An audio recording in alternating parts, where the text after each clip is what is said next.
video game was to take the inspiration from the comic books and bring that to the interactive experience. So gamers can play as Thor, use his hammer, bring down the thunder and the lightning, just like they experience when they read the comic books as a kid or they'll see in the movie. He is the god of thunder. We really want to express the power that he has as a superhero.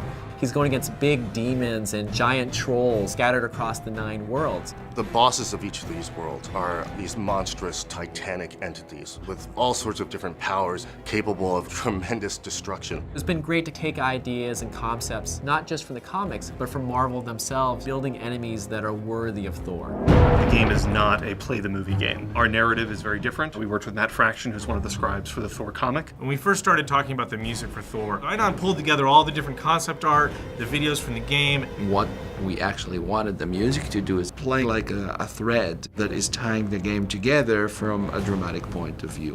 What Anand has done is really bring each world to life and make them feel distinct, but at the same time part of a greater whole. Music is always the emotional dimension.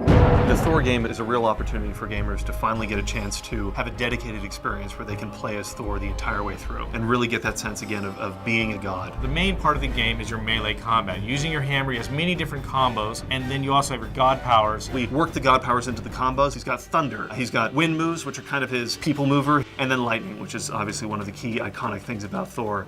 There's a grapple system. Thor literally climbs on top of his enemies in order to get the best vantage point to bring the hammer down. There's something just fun and visceral about playing with a character with a giant hammer, smiting people left and right. It's such a gratifying experience. You know, I think people are going to be really excited about being able to get their hands on it.